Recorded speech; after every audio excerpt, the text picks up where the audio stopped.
I make more money? That's really what I'm here to do today, is trying to help shed some light on that.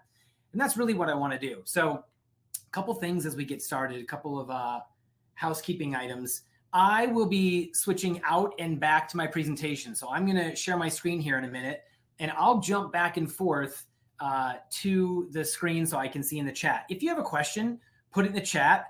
And I love having real-time conversations. So if you have some, every couple slides, I'll maybe jump out maybe halfway through and just see if there's any questions I can answer for anybody as we go.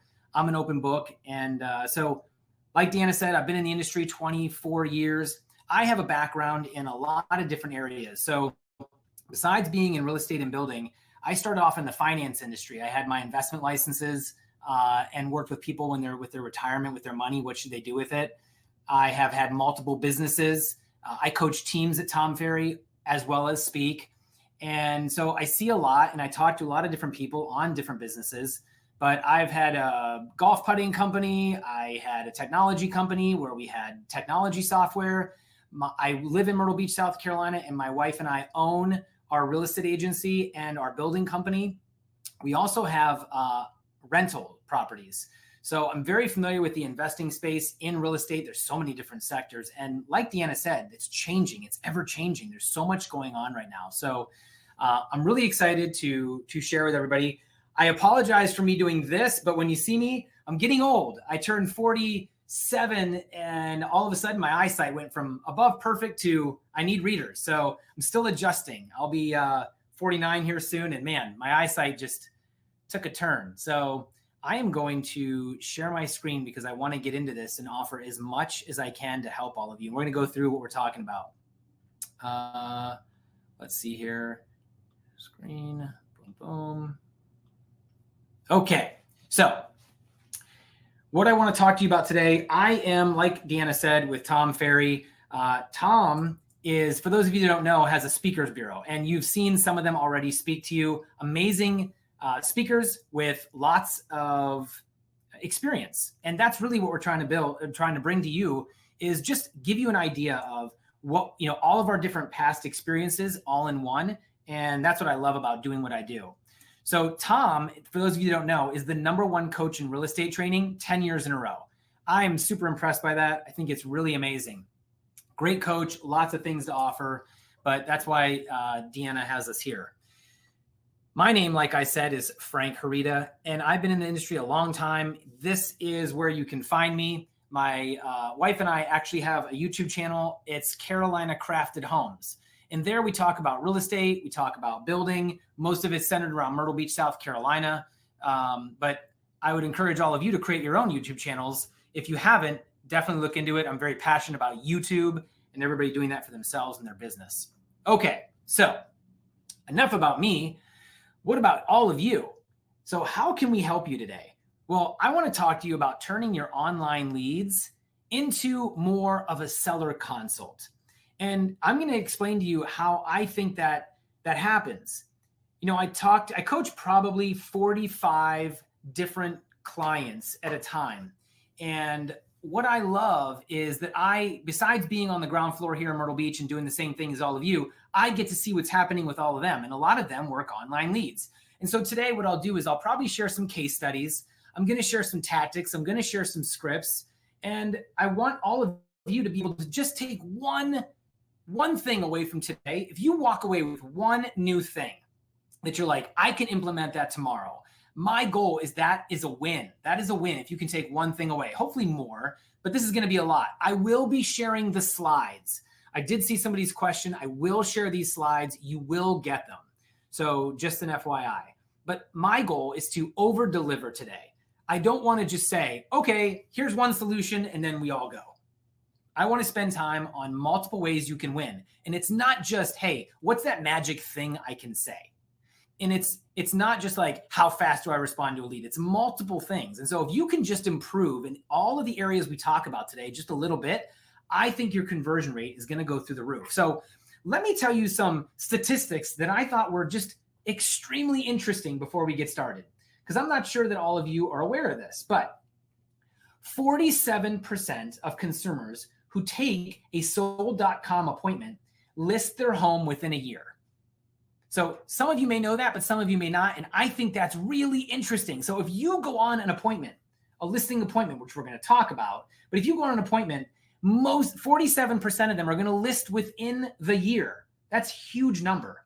10% of home valuation request leads list within a year. So if they ask, hey, I would love to know the value of my home, 10% of them are going to list within a year. That's great conversion ratios. And then 22% of cash offer request leads list within a year. So I would challenge you, if you can get better at some of these, that's easy way to turn some deals from nothing. And I also want to say, I have multiple clients who get sold.com deals every single year. And they're always like, wow, I can't believe that how easy that was. And so it's possible, and you just need to apply yourself. And I'm going to give you some of those tips and tricks to help you. Okay, so what are we talking about? I want to make sure that you understand the online lead psychology. What is going on in the person's mind when they actually are trying to submit their information, or when they do submit their information, right? And then speed to lead, which all of you have heard probably, and smart messaging, but what exactly does speed to lead mean? How fast is speed, right? And so I want to have that conversation a little bit. I also want to talk about TOFU campaigns that work. What is TOFU? Top of funnel campaigns that work. And so I'm going to help give you some direction and how to do that. And then what I want to work on is I want to talk about, okay, how do we frame the intro consultation? And I know what some of you are thinking. You're thinking, well, what's an intro consultation? Well, we're going to have that conversation too. So hang tight with me. Okay. Then there's 4 other things that I want to go over. The consult script breakdown. So when you're on that initial consultation, what is the breakdown of the script? What should we be saying? What should we be talking about? Tools that elevate trust. There are a lot of tools out there right now, from technology to AI to whatever. And how many of you are spending time learning and using? And that's what we want to get from. We want to get from, hey, everybody, here's what's great. Here's what works. The problem with our industry, I find, is that it's shiny object syndrome. Every day there's somebody else on Instagram or Facebook or TikTok or wherever, YouTube, and they're talking about, hey, I made $1 million doing this. Hey, I did blah, blah. And it's in the real estate space maybe, but we're all doing too many things. And we need to focus. We need to drill down and get really good at one thing. And that's what I focus with my clients on, is not doing 10 things, kind of doing a couple things really well. We're going to talk about role play drills and how that really will help. And then we're going to talk about action commitments. Okay. So what can you do to take action, and how can you commit to that? So let's get started. Understanding the online lead psychology. We have to learn why online leads feel cold and how to shift your mindset to view them as future business. And that's really what I want you to do. But you have to understand, why are they doing this, right? Why are they reaching out? And I think that's around where we're going wrong, a lot of us, from the start with an online lead. And I understand why. We all want the business. We need the business. And it's like, hey, let me tell you what I know, blah. And then we're all over them and we're just telling them all this stuff, but we really don't understand them yet and what's going on. And so we're going to talk about that first. Most online leads aren't bad. They're just early in their journey. So you have to reframe the way you view cold leads. And I really hate to say cold, because I don't consider, it depends on how you look at it, but sold.com leads really aren't cold. They're initiating, right? Kind of. They're saying, hey, I want this, or hey, I want this. So I don't know that I'd call it cold. It's just not hot, right? I don't even know if I'd call it lukewarm, maybe lukewarm. So I feel like it doesn't do it justice, but we have to reframe it, whatever we want to call the lead, to the key is that the long-term conversion, right? But they're not bad. They're just early in the journey. So if I can get a promise from all of you to just reframe, and this is everything in life, I really focus with all my clients on how they view things. Stay away from energy-sucking vampires. How do you reframe stuff? How are we keeping it positive? So if these people are reaching out, they're just early in their journey. And then if they do something quicker, cool. But if they don't, no big deal. We already expected that. So now, online lead mindset. Top of funnel leads are in exploration mode. They're looking for information. They're not trying, most of them are not trying to make a decision today. Okay. maybe on some things, but they're not trying to make a decision on buying like right now. They're trying to gain information, which is what all of you should do when you make such a large purchase, right? And so they're just curious. And that's expected behavior for people using a tool like this, right? They're just trying to find out, hey, I don't know what the process is. Hey, I have some questions about getting approved. I have some questions about what's this cash offer thing. I have some, whatever it is, they're just trying to figure it out. And I think a lot of us are just thinking that they're in a different place. Like they've done all this research, they've been pre-approved, all these things, but they're coming to us very early in the process. And so if you can just shift your mind to that, then you're in good shape. Now, what is this triangle?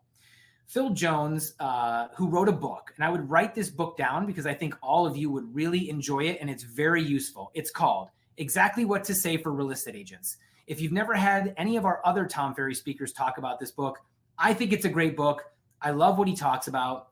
And he talks about this conversational triangle, which we're going to go through here. But I believe this is an extremely important step.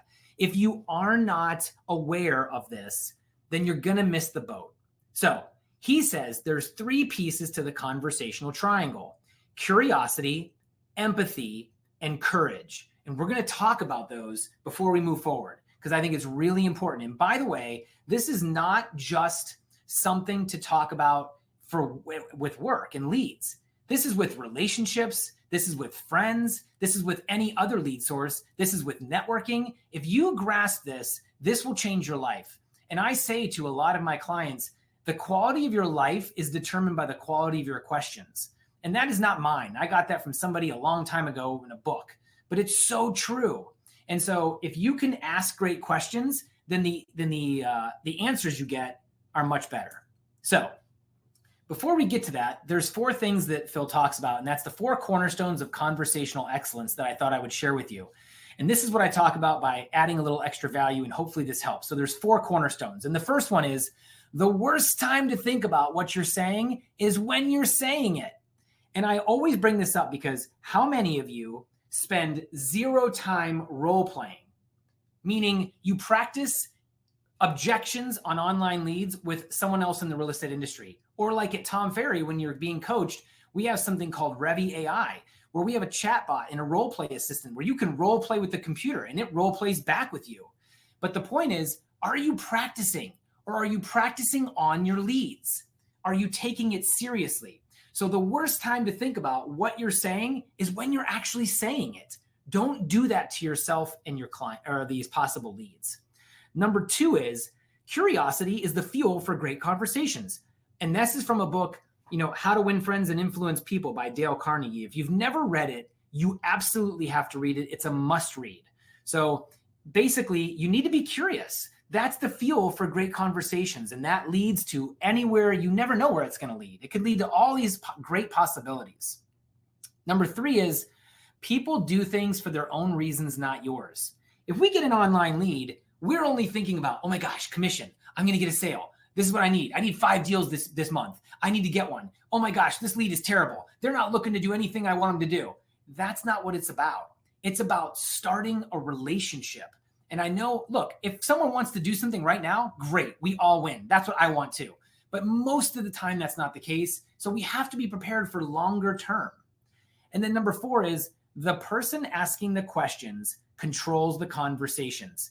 So many agents that I see get these online leads or any lead in general, and they let the lead run all over them. And they're not doing it on purpose, the other person, but you're not taking control. And I'm not saying you all are, but this is what I see most of the time with agents. They don't have a process. They don't understand. They don't take control. And that's what they want. Think of an online lead or any lead that comes to you as a child. They want structure. They want you to call the shots. That makes them feel secure and they're making a great decision. But if you're not doing that, then they can sense it. And that's what we don't want.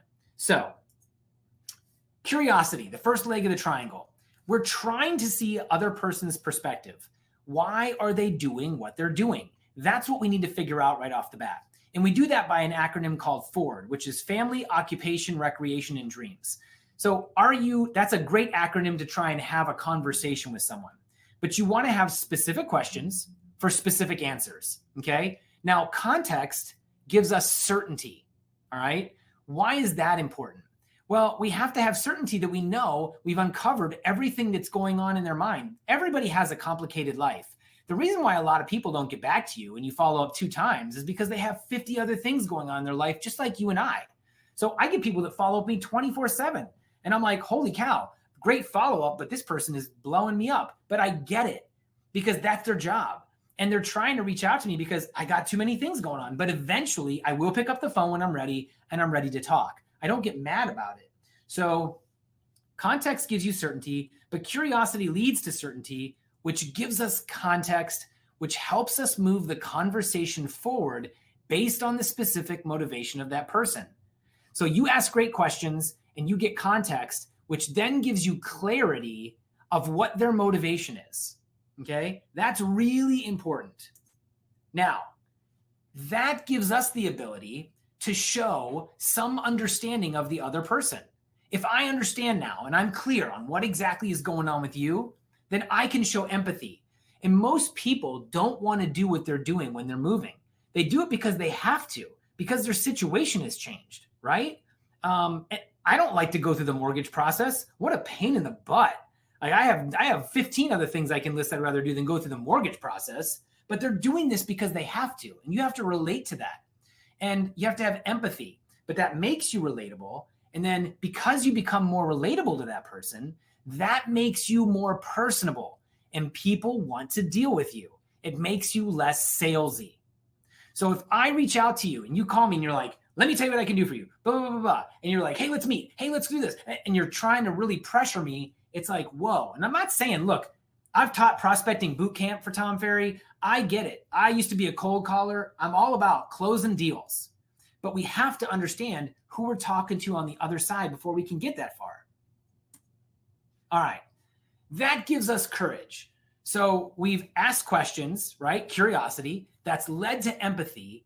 And that then, once we become relatable, we now have the courage and we can ask questions and have context. We can then show that empathy and that gives us permission for an action item like a close. Okay. So that gives us the opportunity to ask a closing question, take them through, closing them for the next steps.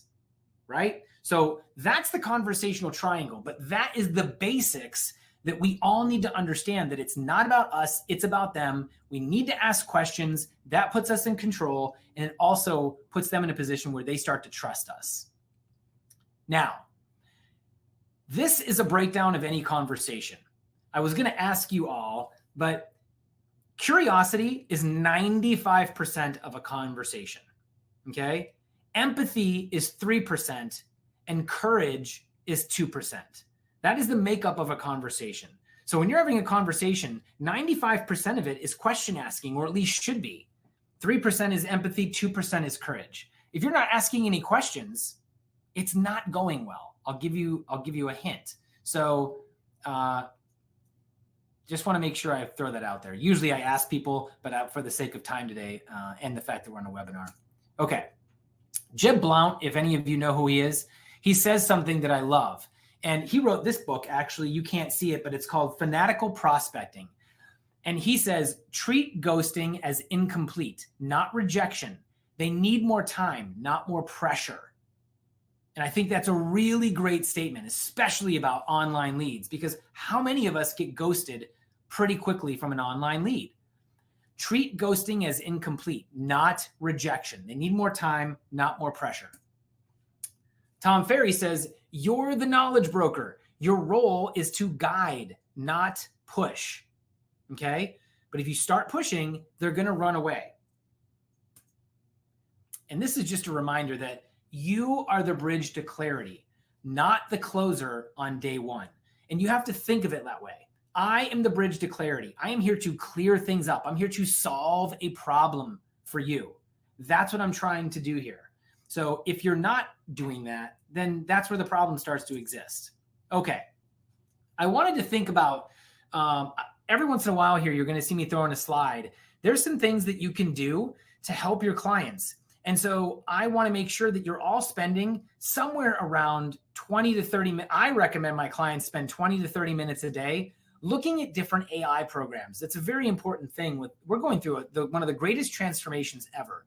And so I'm not going to put anything too crazy up here, but you should be spending time looking at new AI programs.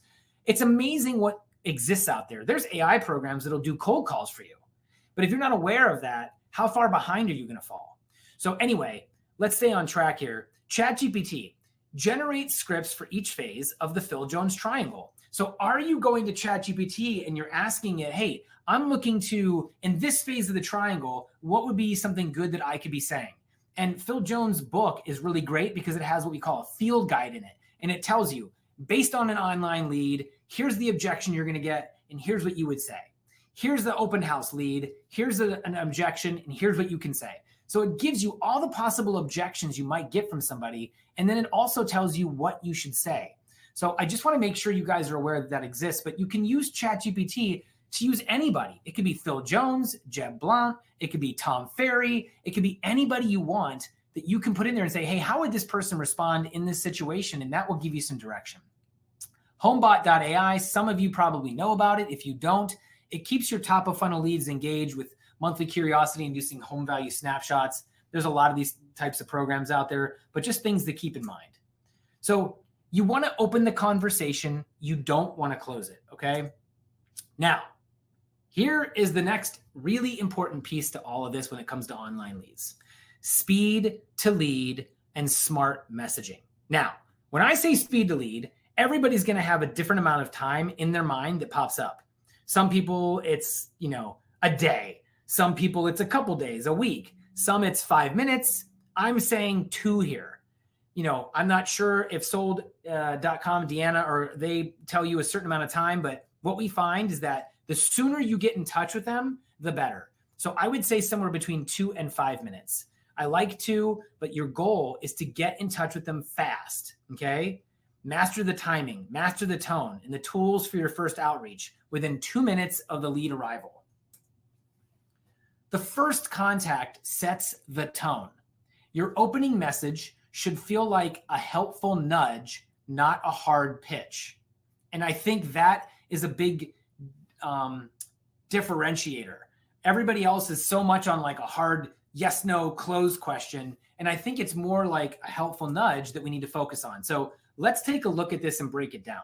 So we have the 2-minute rule. So that means the first contact needs to happen within 120 seconds of receiving the lead. Okay. A best practice, I think, is calling first. I always like to call first. It doesn't mean you can't text first. It just simply, that's just my opinion. I find that my clients have better luck if they call first. But if you don't think you're going to call in 2 minutes or 5 minutes, then obviously send a text. It's probably very efficient. And text has a 98% response rate, in case those of you didn't know that. I'm a big fan of text for that reason. If unanswered, send a text or quick personalized video. So let's have a talk about this. If you send me a text and you say, hey, whatever the text might be. Hey, so-and-so, saw your home value request. Just curious, are you thinking of selling or just checking things out, which I have up here? Or if I had a video and it was 2 seconds and I either recorded it on the spot or I already had it recorded, and it was more like, hey, Steve, I just wanted to reach out. I saw your home value request. Just curious, are you thinking of selling or just checking things out? I wanted to let you know I'm an actual real person. Hope things are going well today. Can't wait to talk with you. Done. Now it's like it's engaging all my senses. I'm like, wow, this is a real person. This isn't just the typical text that everybody's doing. So how can you change it up to make the experience better? That's really what we're talking about, right? How do we make the experience better? That's really what this is about. So what I think is important also is that we all understand that they are sitting there not sure what they're going to get. And when they get that video, it engages all their senses instead of just one, where they're just visually seeing the text. Now they get to experience you. You got a smile on your face. Okay, puts them in a good mood. That matters. This is an example of a script or two. Hey, name, saw your home value request. Just curious, are you thinking of selling or just checking things out? The just curious is a Phil Jones comment. And then the next one is, I help a lot of people who are just exploring options. Happy to offer insights whenever you're ready. So clearly I'm engaging them, but I'm not like high pressure, right? So, and that's what we're trying to do. Now, let's talk about some do's and don'ts. You do want to sound like a person and not a pitch, which is why I recommend doing that video. Super simple, very easy. Another do, match their energy. You know, you're light, you're curious, you're helpful, you're a breath of fresh air. If I were to reach out to you and be like, hi, my name is so-and-so, are you going to buy today? Like, that's terrible. Like, and that's what our messages sometimes come across as. And then they're like, oh my gosh, this person has no idea what's going on in my life, why I want to buy. Is this what I want in an agent? The answer is no. Now, some don'ts. Don't go straight into asking for an appointment. That's what we don't want to do. And then we don't want to make assumptions. Okay? So we don't want to make some assumptions. All right. So there's a couple of AI programs that might help you doing some of these. Structurally or Verse.io is AI texting that handles instant responses in your tone. I'm not saying you have to use these. I did a little bit of extra research to kind of put this in there in case you weren't aware that these programs were out there. It would give you a place to start. But this is a great way to incorporate some things into your business that might help you get ahead of the game. Again, ChatGPT, you can craft multiple tone-matched message templates based on what kind of responses you're getting. And then Loom or BombBomb, which is quick intro videos via phone or desktop. And I think all of these are very important because one, it helps make you more well-rounded and you're not so myopic. You're not just always text or only a phone call, right? And that's really what we want to do. When I talk to my clients about all the other ways they can reach out to people, I make sure that they're using all of these so that they're hitting people in many different ways because we never know what is someone's way they want to be reached. I always tell the story of this lady that I went on a presentation, and it was a listing presentation, and she was, I think, 80. And I would follow up with her and follow up with her and follow up with her, and she never answered. And I was like, what the heck? I thought for sure I had this listing appointment.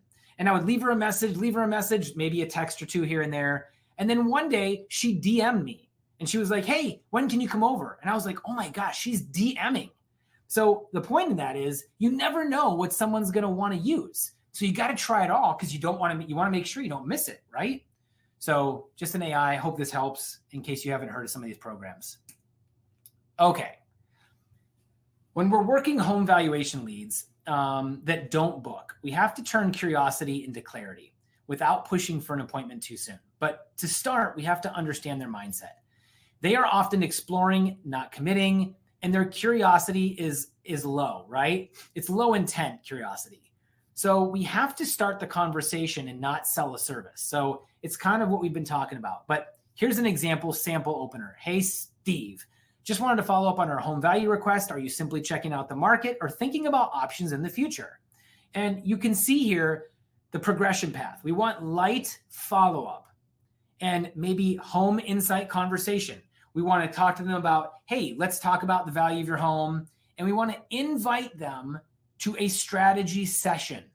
That sounds way less serious than a listing appointment, right? So language matters. The language that we use really matters. So what is the language you're using? And again, this would come through practicing with someone else, using these AI tools to make sure that it makes sense. And you can tell ChatGPT, hey, I don't want it to sound so serious. I want to change up what's the same thing as saying listing appointment.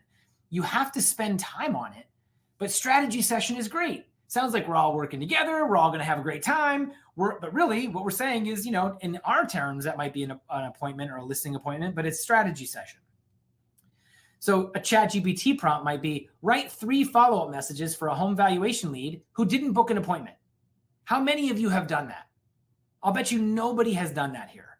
And it's not a knock on you. It's just we have to open our minds to now thinking differently and using these tools. But that's the value of something like a ChatGPT. Write 3 follow-up messages for a home valuation lead who didn't book an appointment, right? All right. let's talk a little bit about top of funnel campaigns that work, because what we have to do is discover these campaigns that engage the leads and move them towards a conversation. But you also have to remember something. Not every lead is ready to talk, but they'll remember who kept showing up with value. Now, I want to talk about something before we get too far into this. When we talk about these leads, what we have to make sure is that we have to think about the fact that, let me go backwards here. When we talk about not every lead is ready to talk, but they remember who kept showing up with value, this is in reference to your follow-up plan. I ask people all the time, how many times did you follow up with this person, or how many times do you follow up with this lead? And it doesn't matter if it's the database, if it's an open house lead, if it's an online lead. The most I ever hear anyone say they're going to follow up with a lead is about 7 times. But on average, studies show that you have to follow up. The new number I've heard lately is 12. I still stick with what I used to say, which is 16 to 20 times to get someone to re-engage. So if your follow-up plan doesn't take care of, let's just go low and say 12 touches, high 20 touches, then you stand 0 chance. You're not even in the game, right? So if I want to be in the game, it's like Wayne Gretzky said, you miss 100% of the shots you don't take.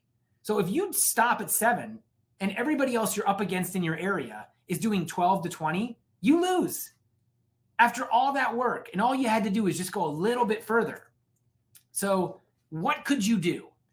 You could, and I think a lot of us say, well, I don't know what to say. I don't know what to send them. And so that's where this comes in. Short form video, market trends, myth busting series, home valuation education. These are videos that you could do. You could do local insights. What just sold in your zip code, right? Am I getting the idea that you are the digital mayor of your area? And maybe postcards, just helped a neighbor sell. Still curious what your home is worth? There's so many different ways to make sure that people see you from many different angles and you are the expert, right? And that's the goal of all of this. But you have to do it, and you have to make sure that you're putting it out there, and you have to do it enough. Okay. Check-in campaigns, automated email drips every 2 weeks, text follow-ups like quick update on your neighborhood if you're still curious. Like these little follow-ups, subject lines when you're doing emails are the most important. With text, it's got to be quick, but it's got to be something that drives curiosity. I loved, what was it, a year or 2 ago, we had somebody that was like using this text where it was like, hey, Sally, if rates went into the 5s, would you want to know about it? I love that text.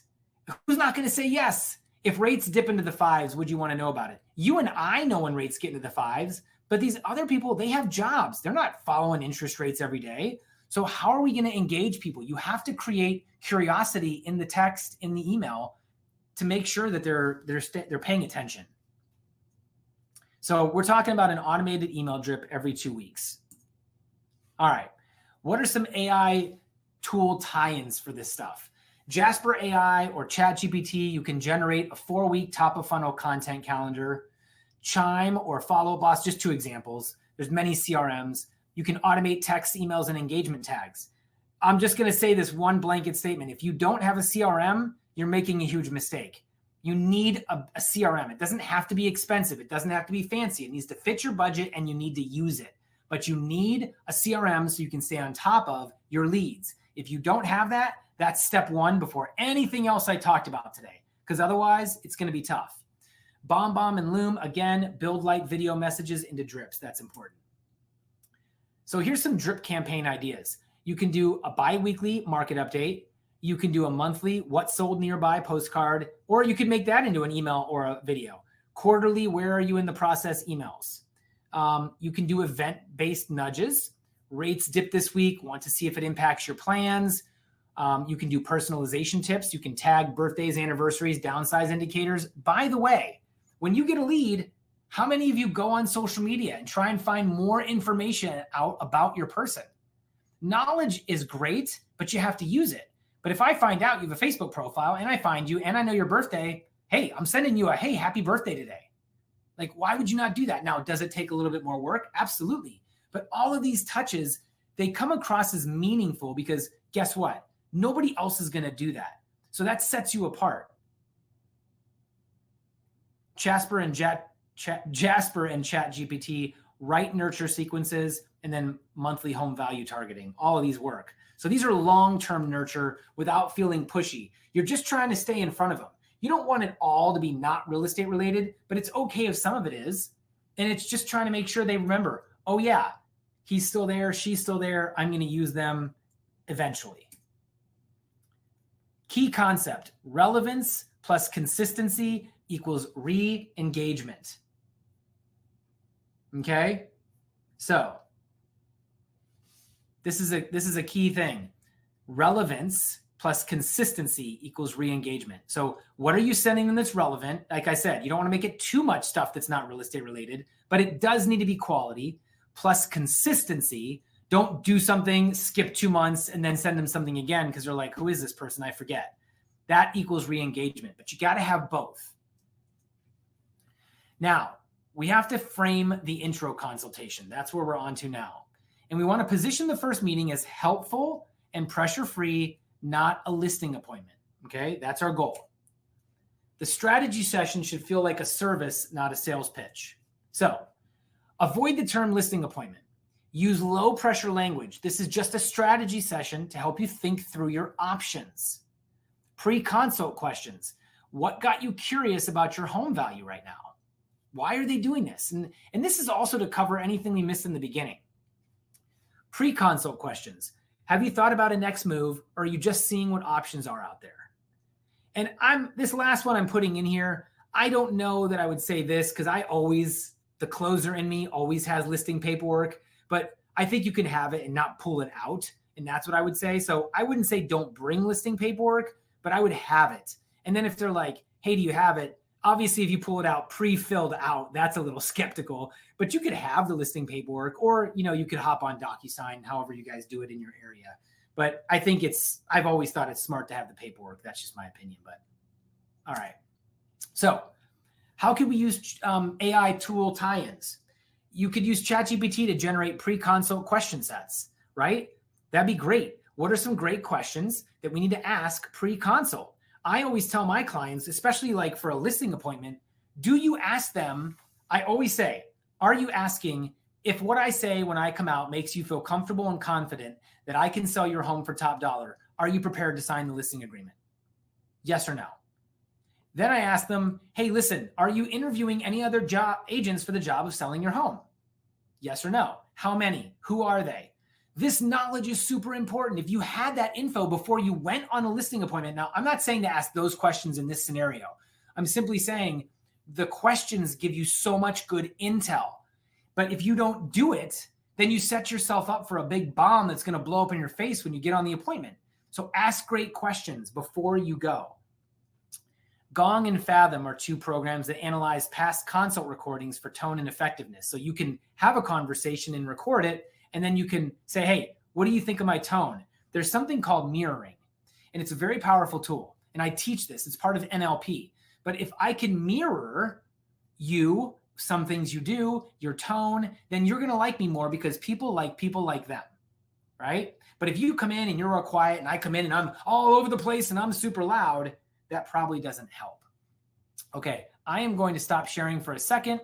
I am going to quickly pop on and make sure there's no, wow, there's a lot of content. Okay, if I don't get into the correct change, what is the best serum for perks, dozens of tools, including serum? Perfect. Yes, my broker is lofty, but I don't find it user-friendly as per minute. Okay, so I don't see any questions. Yes, I will give you a copy of all of the slide, Tanya. All right, I think we're good. So I'm going to go back. I don't see any questions. I'm going to go back so I can make sure that I want to get through all of this content here. All right, so Calendly and Zapier, auto book based on email, text, interest triggers.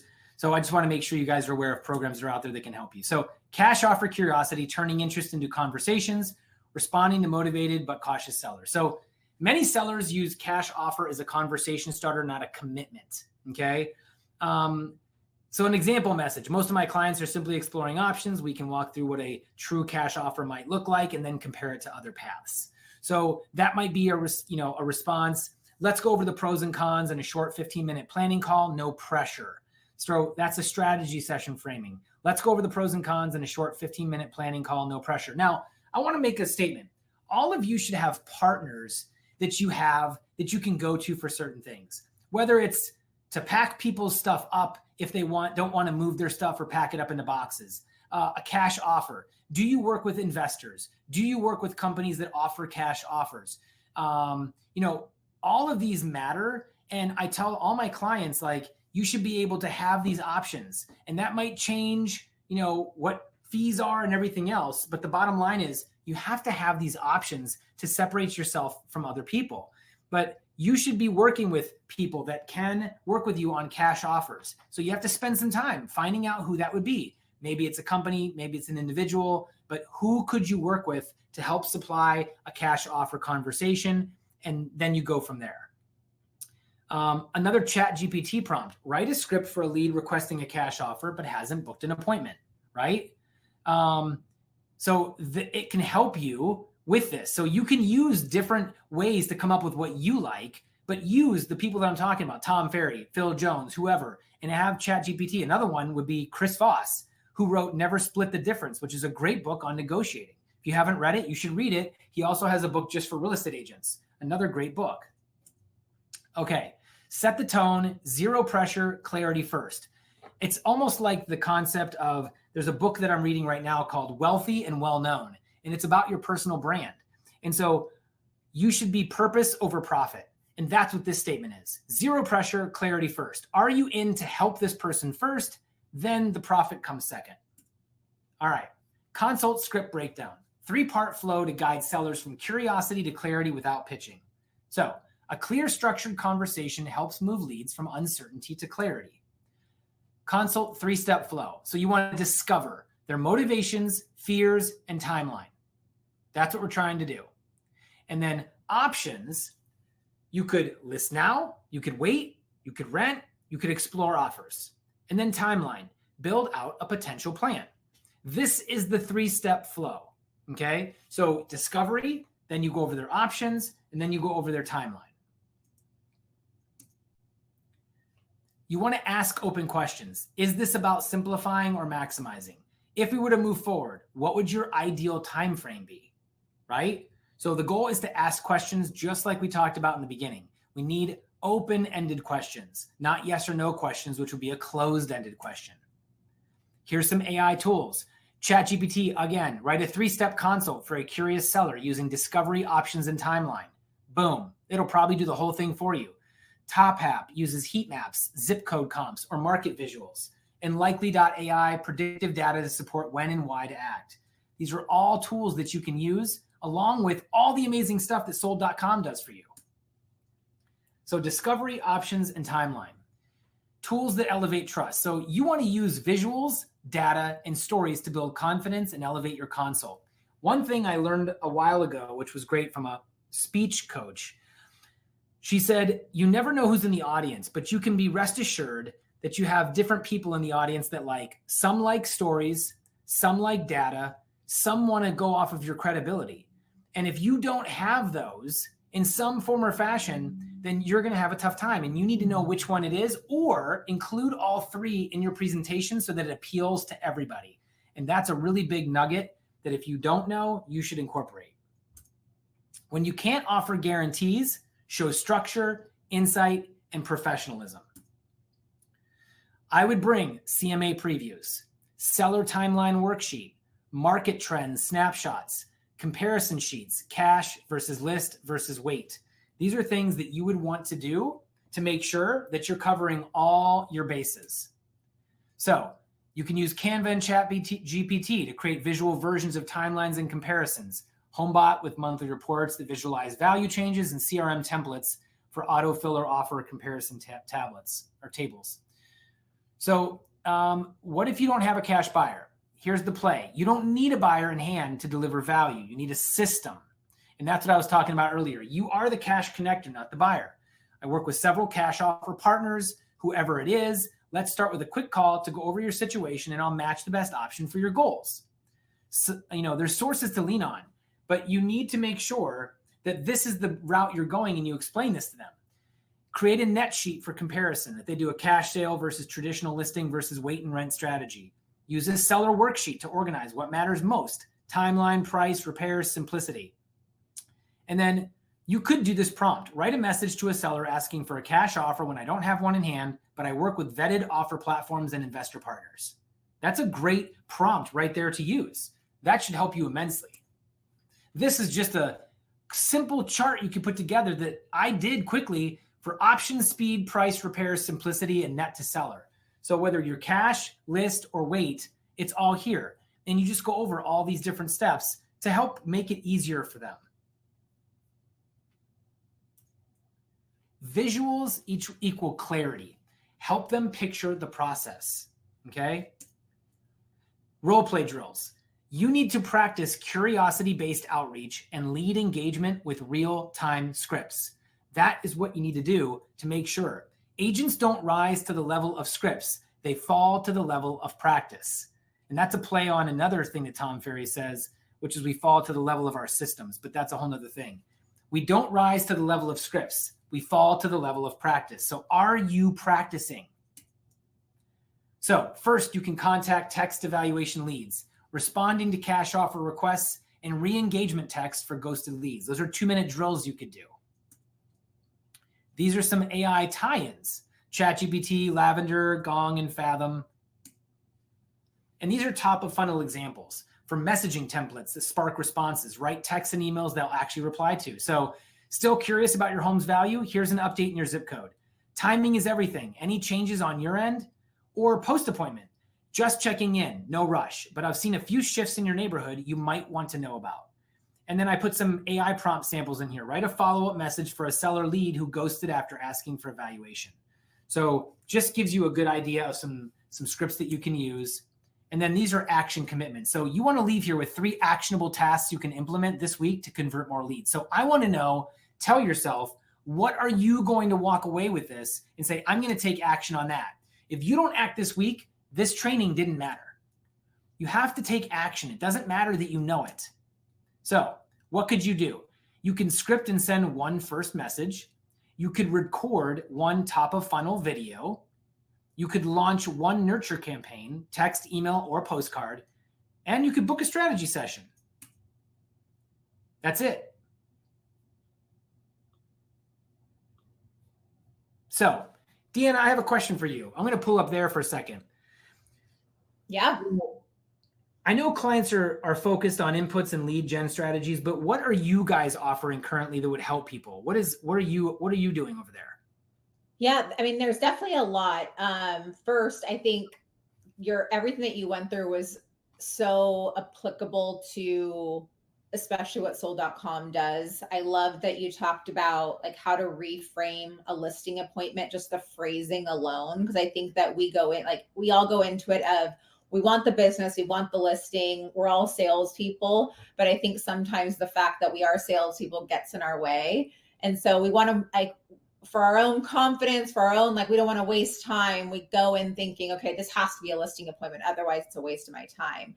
But having this strategy session is such a great way to change that narrative and bring the consumer's walls down. Because I think ultimately that's what you're trying to do when you start a conversation with anybody you're trying to sell to, right? Like you want to have their walls down where it's like a real back and forth conversation, not where there's this hesitation of, okay, where's the catch? When are they going to try to sell me something? Like you can almost hear it in their voice where they're like, yeah, no.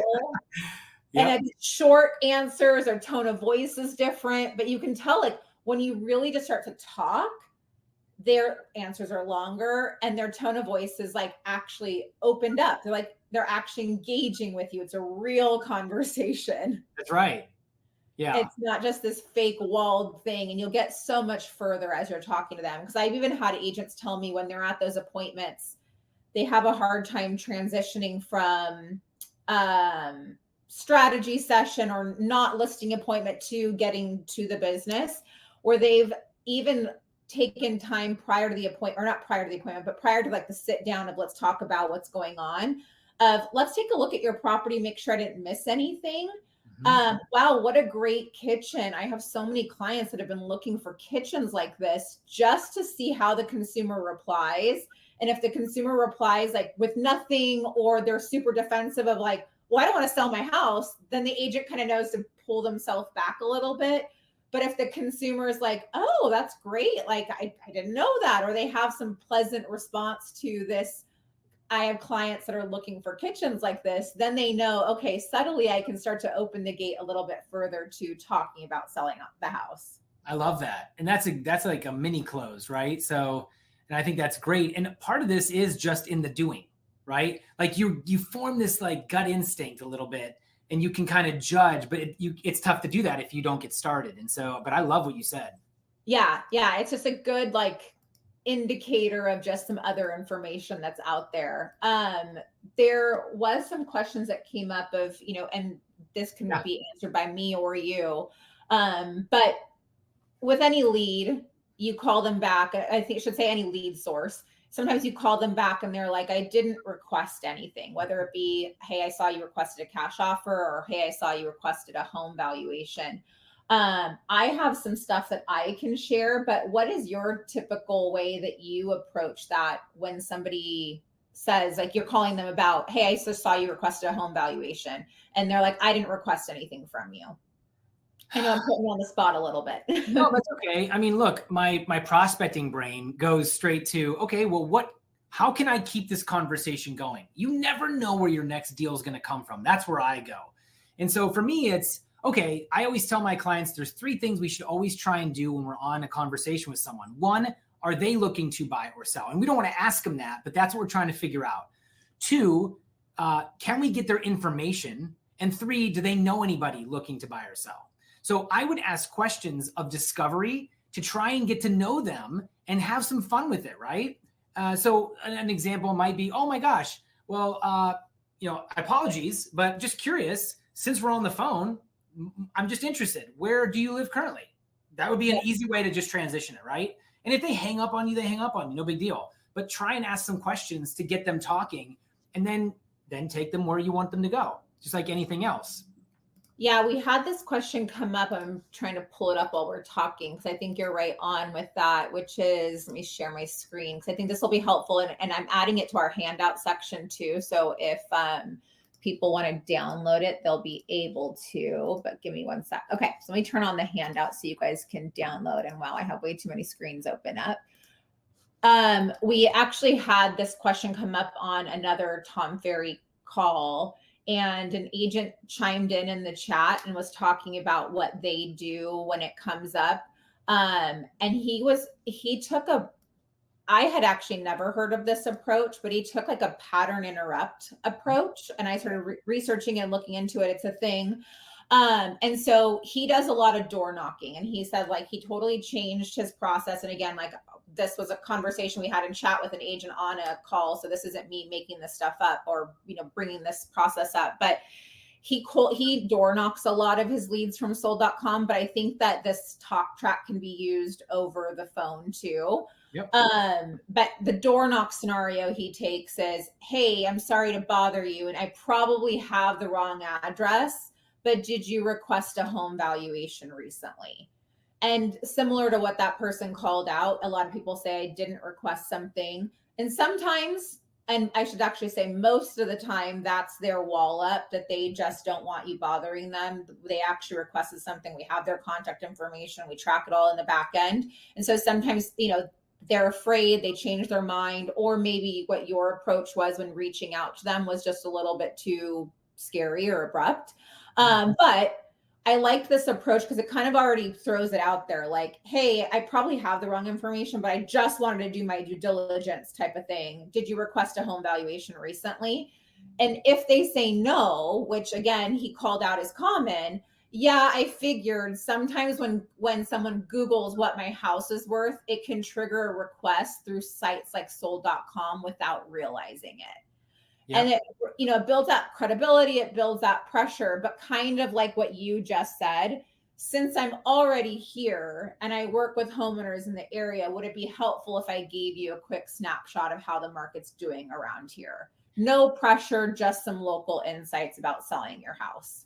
If I'm not mistaken, I could be. Would it be helpful? I think it might be a Phil Jones phrase that he teaches. And so it's funny, but I love what he did. He's right. Pattern interrupt. I think it's great. And you could also use what we kind of do, which is more like an affirm and repeat and then ask a question, right? So, hey, I totally understand. You're not looking for a home valuation. It's what it sounds like, and then you basically go straight into a question like we just did. So, but any of those is some combination of that is absolutely what you would want to do. Yeah, because I think that works for the cash offer when you're ringing them too, right? If they're Absolutely. like, kind of own it, humanize yourself. If they're like, I didn't request anything. Hey, I'm so sorry. I'll have to look into that. While I have you on the phone, I work with homeowners, all around the area. Would you be interested in knowing what your house is worth or potentially what a cash buyer might pay for your property right now? Zero pressure. Yeah. It's good to know. Yeah. And again, they're going to either say sure or they're going to say no. But my opinion is in sales, you're in no worse spot than you started out in. Absolutely. You have nothing to lose. Yeah. Why not? I got to be honest. I say this to my clients all the time. I'm like, if someone called me tomorrow, which no one ever does, I don't know if they know I'm an agent in my neighborhood, but if someone called me and said, hey, would you like to know what a cash offer would be for your home? I'd be like, yes. Yeah. Yes. Why not? And I think that's the thing. It's like, it's how you say it to like, I'm not, hey, and just, no pressure. I'm just I did it for one of your neighbors and they found it interesting. So I figured I'd send it out to you. Just kind of humanizing that situation. And so back to your original question of like what we do, you shared some of these stats that I wanted to bring back up, but everybody that's on the call is in our sold.com network. And I think, we talked about this prior to the webinar going live it is frustrating when you get a lead and it isn't ready to convert, or it feels like it's a bad lead because they told you, exactly what that guy called out, which is, I didn't request anything. And so it is getting comfortable with pushing back, but especially with top of funnel clients, it feels frustrating if they're not ready to go right now. And so what I've tried to really change the mindset of is already expect that. Similar to like that door knocking strategy, expect the no so that you're already ready to have the yes. Like I think if you can set yourself up for that, then you're not, number one, mindset isn't discouraged. But then number two is you're already more comfortable with like the natural no versus seeming flustered if they say no to you. Where you're like, oh, that your confidence goes down. They're kind of winning in that world. Like already expect the no. But I think the same thing with like top of funnel sellers, like we're telling you they take time. 10 to 12 months is what an average seller lead conversion timeline is. Can some things convert as soon as you talk to them and they're ready to sell immediately? 100%. But the reality is you got lucky on that one. But I think if we can all kind of pivot our mindset to, I'm going to expect that all of these leads aren't going to be ready yet, that they are going to take some strategy sessions with that client to get in the door, to have conversations, that some of these people are going to tell me they didn't request anything. Changing your mindset to that expectation will actually help you be more successful, in my opinion. I think that's true of anything, like relationships, right? Like I can speak of like, especially when I was younger, I had expectations of like, okay, it's Valentine's Day. Like, what is this person going to do for me on this day? Right. And I had these like super high expectations. Like they're hiring a plane and they're going to fly that plane with a banner that says, I love Deanna. And if that doesn't happen, then this is the worst Valentine's Day ever.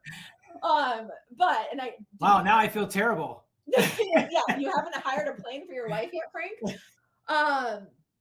But as I got older and also that my expectations weren't met, I started to just change my mindset of stop reaching for the stars and just reach for like normal things. And I didn't lower them to where it's like, oh, he looked at me today, so that means it was a great Valentine's Day. Yeah. But have some good expectations where you just weren't setting yourself up for failure, essentially.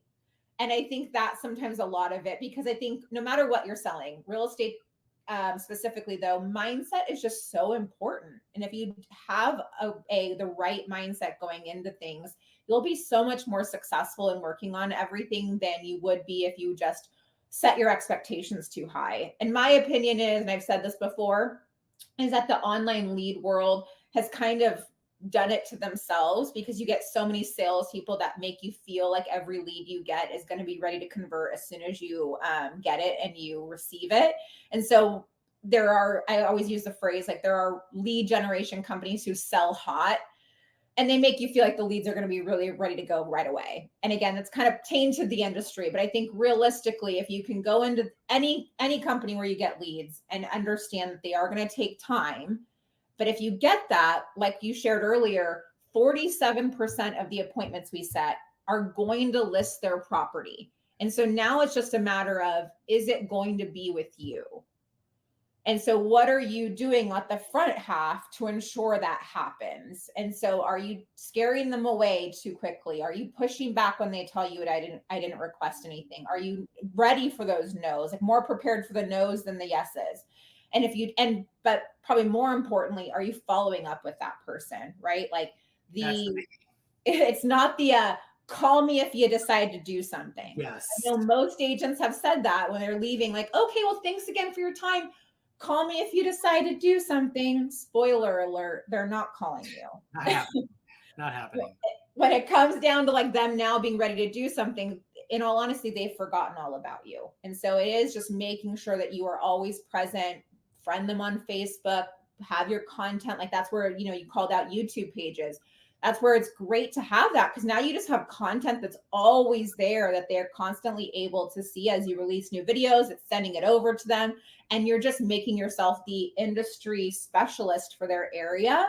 And you are just the natural thought when it comes to them being ready to do something. But don't be afraid of, if the leads that you have received from sold.com aren't ready to list right now or giving you objections. That is what you should expect. But also what you should expect is that 47% of those appointments are going to list. And so you have to know that you need to do your side of it to ensure that those people do wind up listing with you and not with somebody else. So for those people that are on the call, refreshers are always, a good little like reminder of how do we assign our leads out? A lot of people on this call actually already sponsor zip codes. And so if you already do, this is a good time to, I'm going to pop up a promo really quick, to get more zip codes as we go into the different parts of the year. A lot of people pull back at the latter half of the year. My opinion has always been, this is the time in where you go bigger. You have to start building your pipeline now for the next run of things. Don't start advertising in spring. You've missed the boat. You need to start advertising in this discovery world of when people are selling. And then you start to get people that are low hanging fruit and ready now, but then you're also starting to ramp up your next year so that your spring and your summer season are, hot. Because again, people are looking 10 to 12 months before they're looking to do something. So if you get a lead today, that lead may not be ready to do something until 10 months from now, a year from now. So when you guys are doing your leads with us, if you guys want to get more zip codes, it's $600 a year, $50 a zip code is basically what that breaks down to. If you guys have looked at other lead generation, you know that $600, spending $600 a year for seller leads is probably the least expensive option that you can get out there. But we're setting appointments for you. So when you sponsor zip codes, you're at the top of the rank to get all of the appointments that come in first. So that versus being in our organic algorithm, you're missing out on opportunity because the people that sponsor the zip codes are having the first shot to get those different clients. So when you request information about zip codes, and I know this might be teeny tiny on your screens, you will be able to see how many leads, or actually we will be able to tell you how many leads you can expect to receive. So we can actually tell you, we get 162 seller introductions in Jackson, Mississippi, 39212 over the course of the year. And so we can tell you exactly how many leads you should expect to receive over the course of that year timeline. And then we can back into how many conversions are happening, which agents are in there right now, what conversion rates they're seeing. So it kind of gives you some further insights into it. And then, like I said, for this promo for Tom Ferry, this is our lowest one. We typically have a different promo price. So Frank, we did an extra promo on it, but it breaks down to $50 a zip code, $600 for the year per zip code that you grab. And that promo does expire on Thursday. So by end of day Thursday, if you have not grabbed those zip codes, it will go back up to retail price, which can come up to like about $150 a zip code, which is still a good price, but not as good as 50 bucks. Request the information. We'll call you from a 949 number. I know we went over on this call. Frank, thank you so much for your time today. I appreciate it. I think all the information you gave really should help put people in a better position to look at their leads differently. And if that's all they took out of it, I think that's a win, because there's so much gold in there that people are potentially overlooking because they're either getting that I didn't request anything and are not ready to overcome it, or they're coming on too strong on the initial interaction.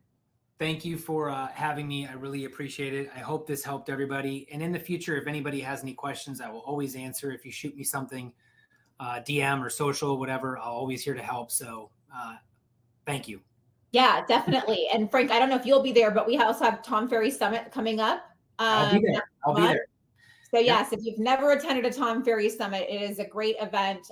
We actually just got a promo code to get, I think like 40% off of the ticket pricing. So I'll send that out post webinar as well. So if people have never attended Tom Ferry Summit in Dallas, highly recommend it. You walk away like feeling like you can take over the world after those summits. For sure. You want to go through a brick wall. Raw. Yeah, exactly.